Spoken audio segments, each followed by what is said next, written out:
IT security, is it an IT problem or a business problem?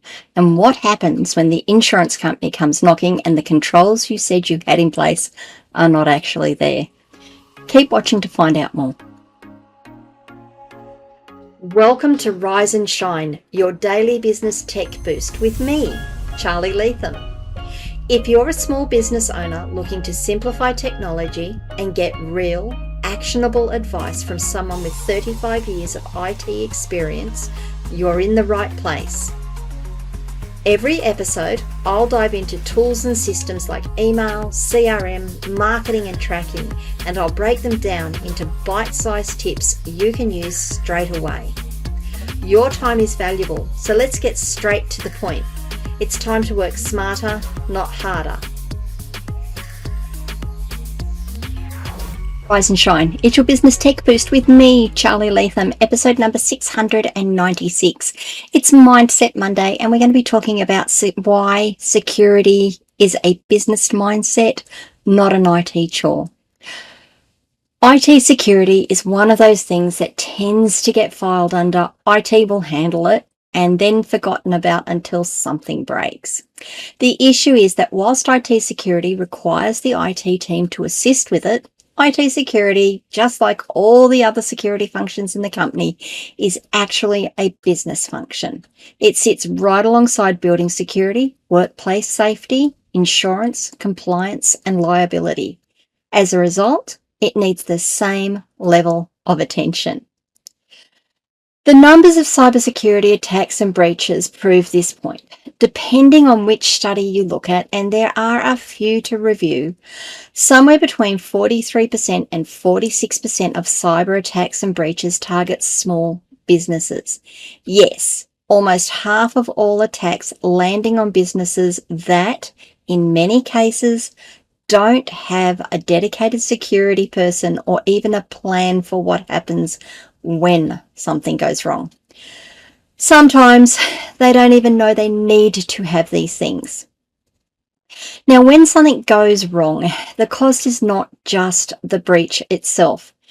There is the downtime while the systems are offline, the hit to the client trust, and that trust, it's incredibly hard to rebuild once it's damaged.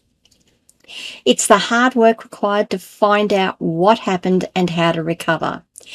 Add to that, there may also be regulatory and compliance penalties that might apply depending on what data was involved and whether the right notifications were made. All these issues can result in contracts and opportunities disappearing because the business cannot demonstrate that it takes security seriously. Think about how much effort a business owner goes to secure their physical premises, lock external storage units, secure trailers and the like, and protect their cars.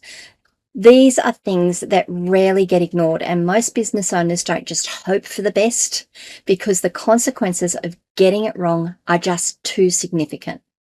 IT security has reached the same level of consequence, and it needs the same level of deliberate attention.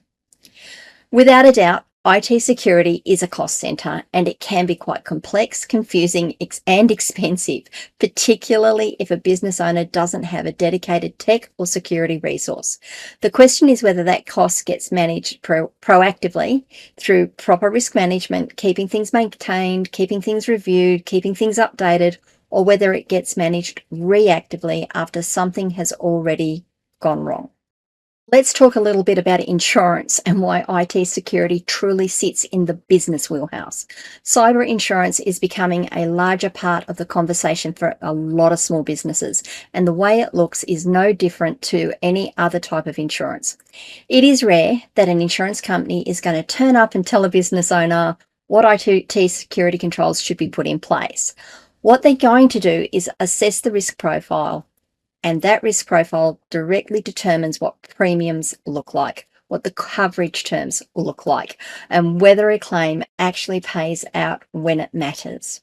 A business that can demonstrate solid IT security practices, multi-factor authentication in place, tested backups, documented processes, is going to land in a very different premium bracket to one that can't.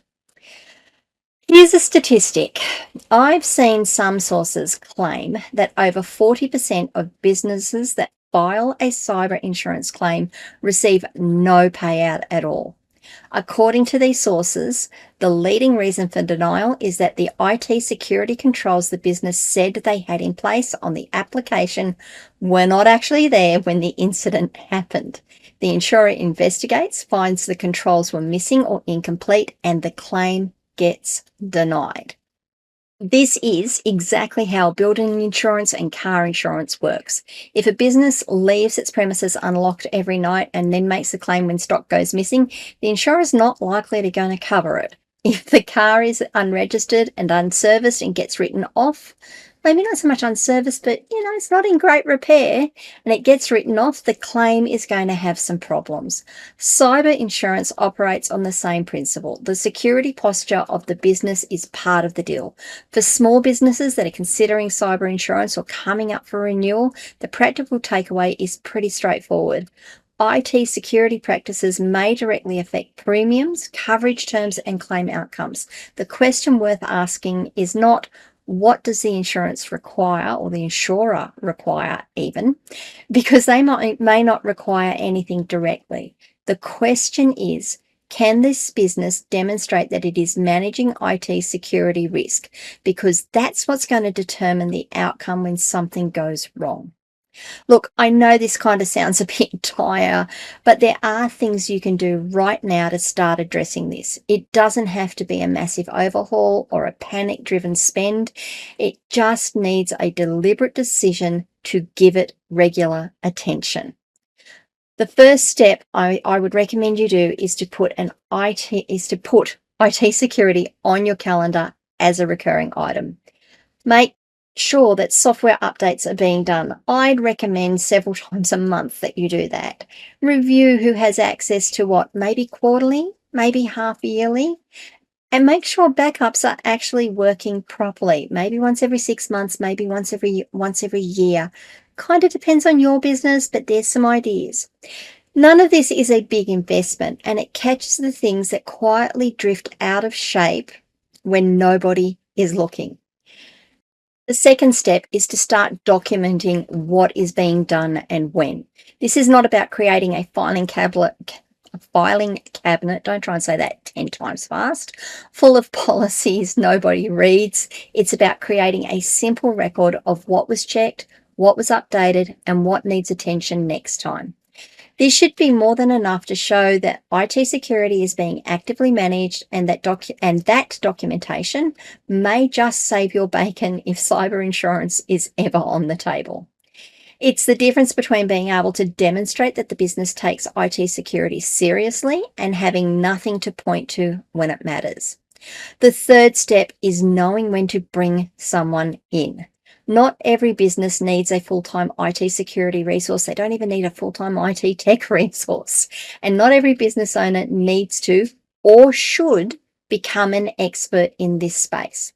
What matters is being able to recognize when something is beyond what you can handle internally and getting the right help before a small gap becomes a really expensive problem.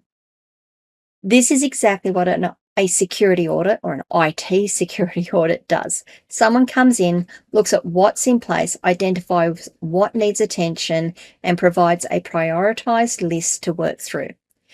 The businesses that handle IT security incidents well are not necessarily the ones with the biggest budgets. They're the ones that are paying attention. They've got a process in place and they treat IT security as part of running the business rather than something that only gets attention after something goes wrong.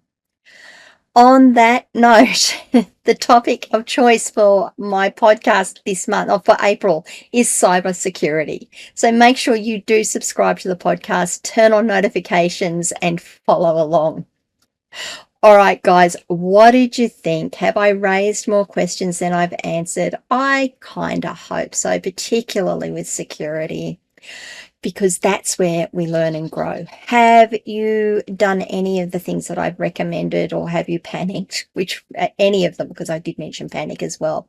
How did it go? What worked? What didn't work? I would really love to know your own insights and your own experiences. So leave some comments wherever you're watching or listening to this video. If it was useful, I would love a like on the video, and maybe you can share that with a friend as well. If you haven't already subscribed to the channel, as I suggested just now, please hit the subscribe button and ring that bell so you find out when I drop more content. And if you need help with any of this sort of stuff, I'm here to help. If you haven't already booked your free 30-minute breakthrough session, you can do that by visiting my website, askcharlyleetham.com, and clicking on the button on the top right-hand corner. Or reach out if you already have booked your breakthrough session and used that one up, because it is one per business, and book more time with me. I am available to hire. That's it for today. Be safe, be secure, and I will see you guys on Wednesday for a walkthrough Wednesday. Bye. Hey there, thanks so much for tuning in to Rise and Shine, your daily business tech boost. I hope today's episode gave you some actionable insights that will make your business tech work smarter for you. If you found value, be sure to subscribe, leave a review, and share it with other small business owners who could use a daily boost. For more tips, tools, and resources, visit www.askcharlyleetham.com. Until next time, keep rising, keep shining, and let's make tech simple together.